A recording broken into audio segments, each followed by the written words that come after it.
عز وجل علي وشرفني بشرح عقيدة السلف حياك الله يا شيخ محمد. شيخ محمد حسان الله يتقبل، كان بالحج الشيخ محمد وراح هنيك من زوبعة. يا شيخ محمد انت ايش قصتك، ايش حكايتك؟ تقول القول وبتعمل عليه زوبعة، بترجع بتوضحه او تراجع عنه او الى اخره.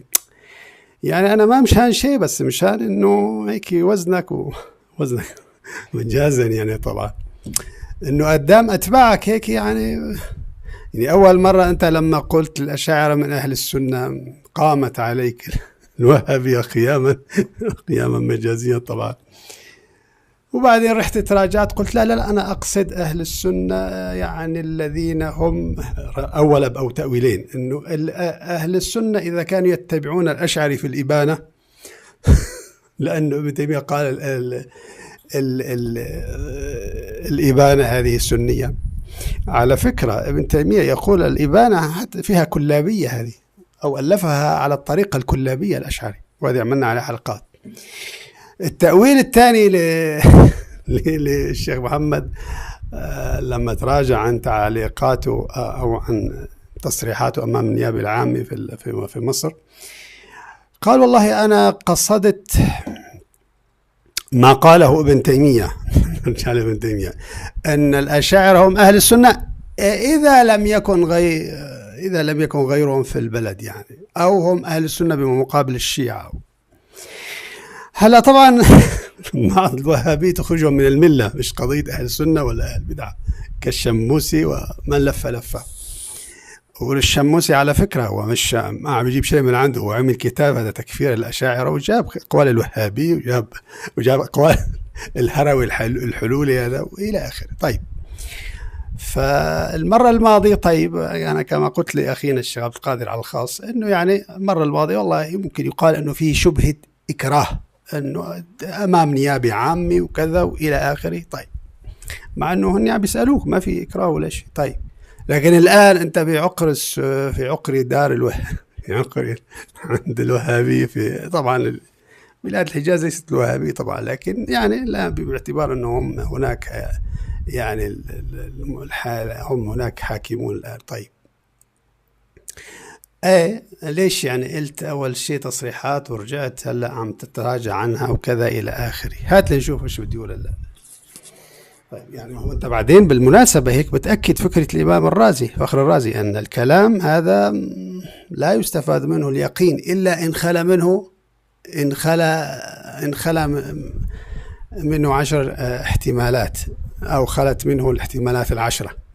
هذا بدليل أنت هون قلت كلام ورجعت قلت لا أنا لا أخالف هذا الكلام لأني أنا قلته من زمان وكذا. تعليمها لطلابنا منذ أكثر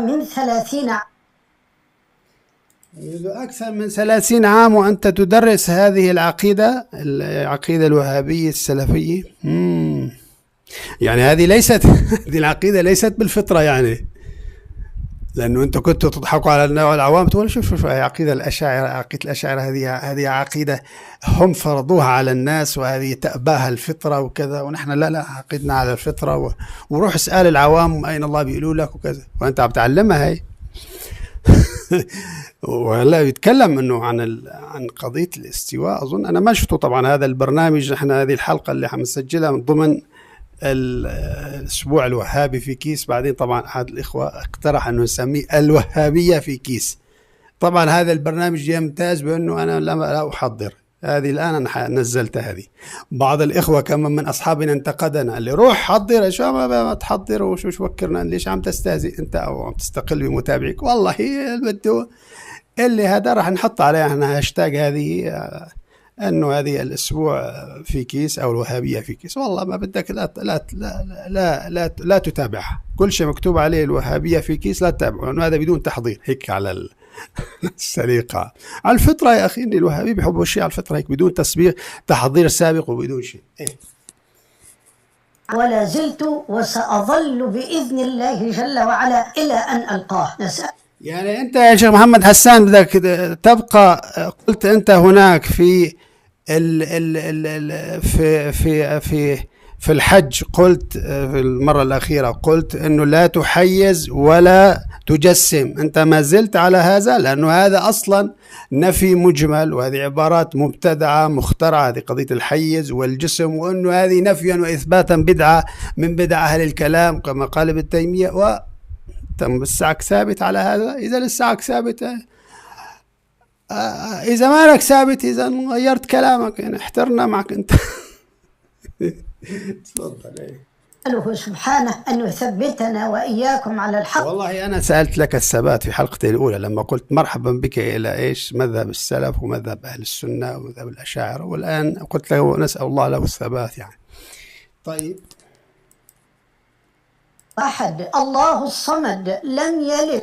شرحت الأصول الثلاثة وطبع هذا الكتاب. شرح الأصول الثلاثة لابن عبد الوهاب. عبد الله شوفوا أنا وهابي يا أخي، ما خرجت أنا.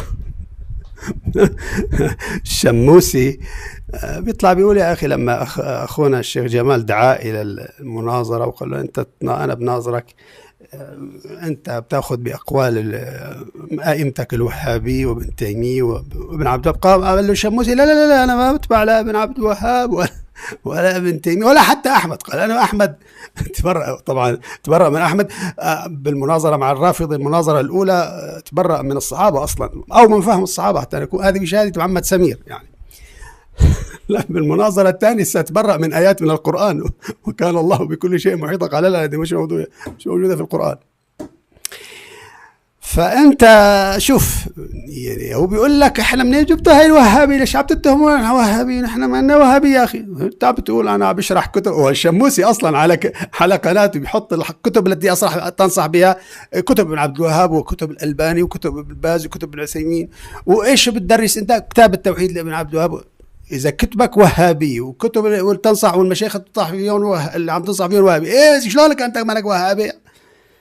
وهو يتفرج هون بيقول له لا أنا وهابي. وأنا ذكرني ابن رشد الحفيد رحمه الله لما أقام عليه الفقهاء القيامة، لأنه كان شارح لأرسطو كتب أرسطو كذا. بالمناسبة ابن تيمية بيحب كثير ابن رشد لأنه رد على الأشاعرة.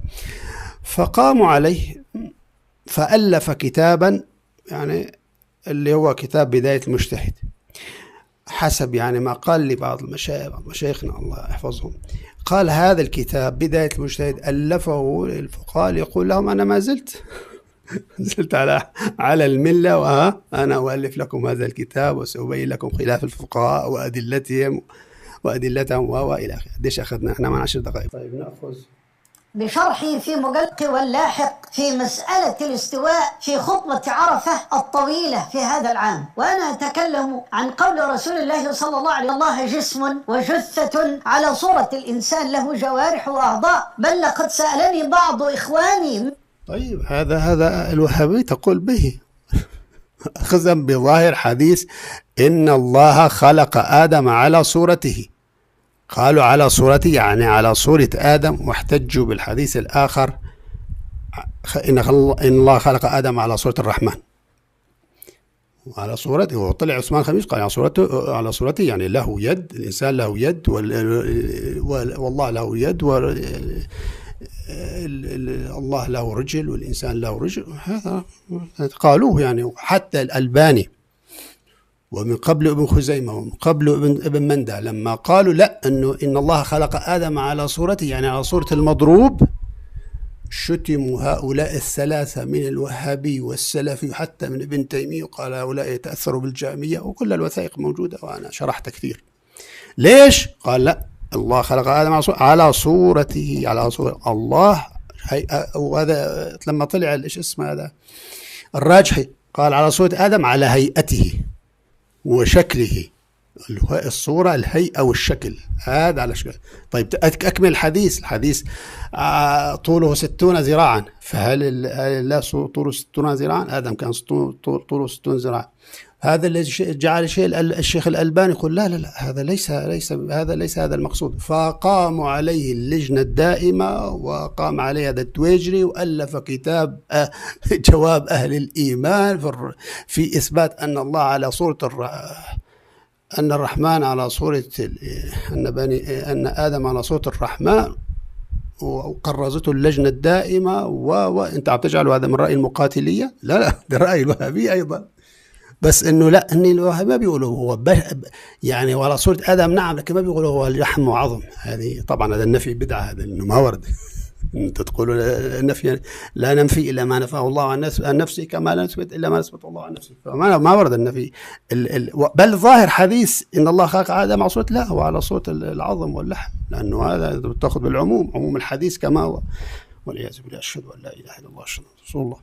ايه طبعا معي في المخيم بعدما ألقيت خاطرة قالوا إن الله جسم واضحة، وسلفنا يعلمون يقينا أن صفات الله جل وعلا لا تشبه صفات المخلوق. طبعا هذا هو في القدر كفاية، والحمد لله.